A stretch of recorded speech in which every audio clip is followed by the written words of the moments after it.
So we have found out the solution of voltage and current. I will see.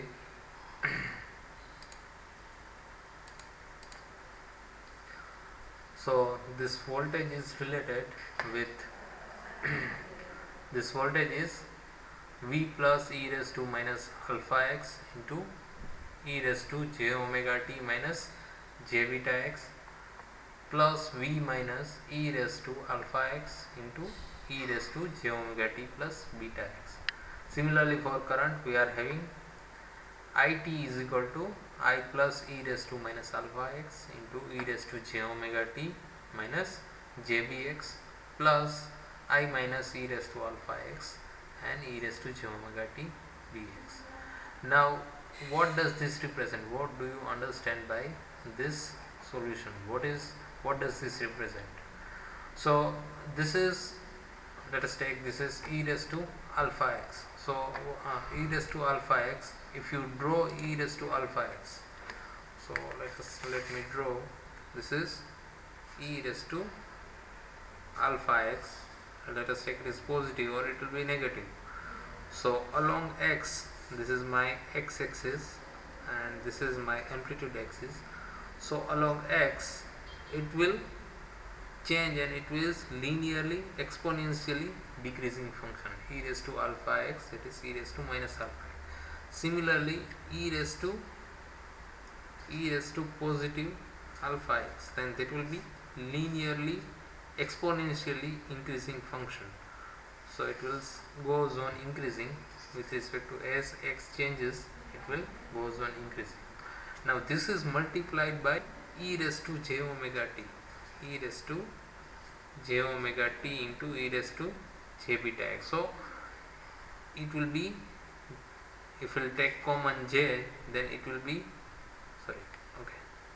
it will be omega t minus beta x, e raised to omega t minus beta x, or it will be e raised to j omega t plus j beta x, depending upon.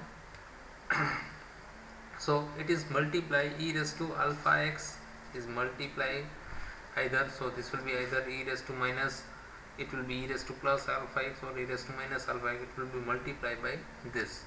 Now this represent, this is phase constant, this is time phase constant, and this is space phase constant. So time phase constant, there is omega t, where omega is the frequency of the signal, that will be 2 pi f. So omega t into beta x, it means the phase of signal is changing with time as well as it is changing with space. So these represent a wave. We know that, let us take, this is the sinusoidal signal. So at each and every point in a, this is with respect to time, so at each and every point in a time, its phase and amplitude is changing. Now amplitude is related with e raised to, it is multiplying, let us take, this is the sinusoidal signal, we are multiplying this sinusoidal with this quantity. So we are multiplying this to signal, so it will result into such signal. So it will result into the underdamped or overdamped kind of a signal. If it is exponentially decreasing, then it will be underdamped signal. So we are having maximum, then we will have a underdamped kind of a signal. Similarly, if it is multiplied by exponentially increasing signal, then it will overdamped kind of a signal. So we will get overdamped signal, which is multiplied with this.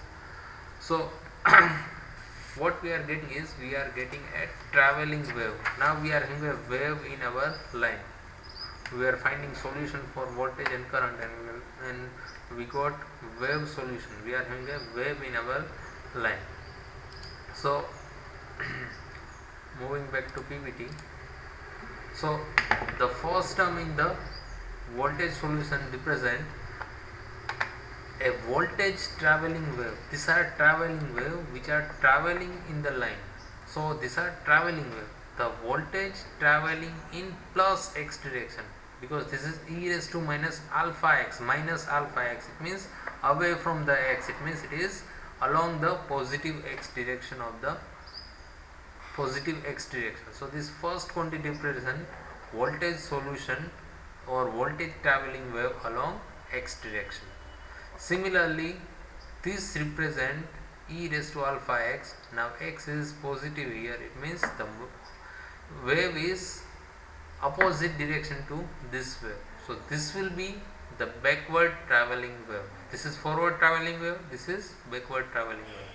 This is for voltage. Similarly for the current, will have a, this is forward current wave and this will be the backward current wave. Now V plus I plus V minus I minus all will give the amplitude of wave at x is equal to 0, or okay, that will be our forward traveling wave.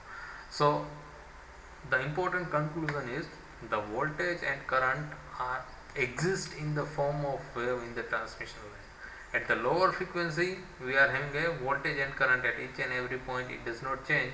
So but here the voltage and current exist in the form of a wave, exist in the form of a wave in a transmission line. At higher frequencies always exist in the form of wave. In general, we can say that in circuit at any time varying voltage or current always exists in the form of a wave. Although the wave nature may not be evoked at the low frequency, whereas at the high frequency the transit time effect are negligible, we are having a wave solution. Now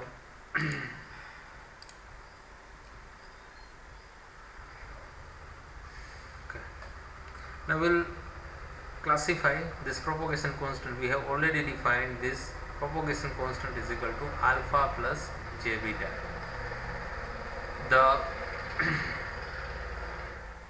we have seen earlier the wave amplitude varies is e raised to minus alpha x. In our voltage solution, the wave amplitude varies as e raised to minus alpha x.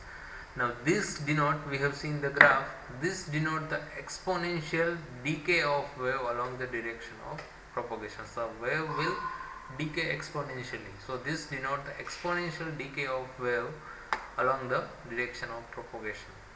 That's why, because wave is decaying, it is attenuating. That's why the name is attenuation constant of the line and its unit is Napier per meter. Now if we will substitute alpha is equal to 1 and x is equal to 1, it means we are having a 1 Napier per meter. X is equal to 1 meter, then it will be e raised to minus 1. So for alpha is equal to 1 and x is equal to 1, the wave amplitude reduced to 1 upon e, because it is equal to e raised to minus 1, so it will be 1 upon e. So for this the wave amplitude reduced to 1 upon e of its initial value over the distance of 1 meter, and this is called as 1 Napier, where wave amplitude will reduce to 1 upon e of its initial value, that is called as 1 Napier. Now we have also this beta, the second component, that is beta. Alpha is attenuation constant, beta is phase shift constant. So there are two phase we have seen earlier. It was e raised to j omega t minus or plus or minus e j beta x. So we are having two constant, that is time phase constant and space phase constant. The parameter b give phase change, this parameter beta will give phase change per unit length, that was jbx. So phase change per unit length, and hence this is called phase constant of a line.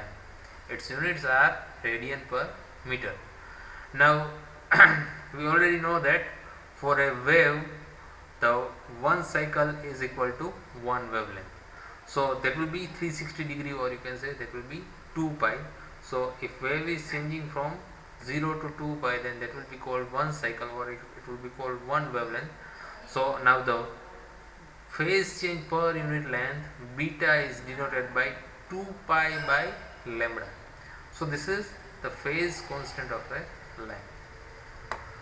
So two constant, alpha is our attenuation constant, beta is our phase shift constant. Alpha unit is Napier per meter and beta unit is radian per meter.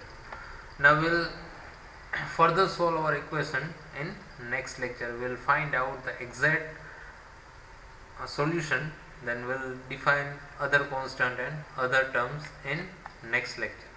So in this lecture what we have seen is, we have find out the solution That is, we have applied KCL and KVL, and we have find out the voltage and current equation of a transmission line. We have find out the solution of voltage and current equation.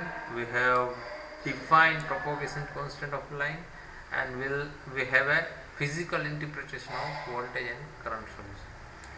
Then we have seen there are two wave, forward and backward traveling wave. Then there are attenuation constant, phase constant. We'll see the characteristic impedance and other parameter in next lecture. For any query you can mail to me on my email ID, that is palwantmakwan@gcrajkot.ac.in. Thank you very much.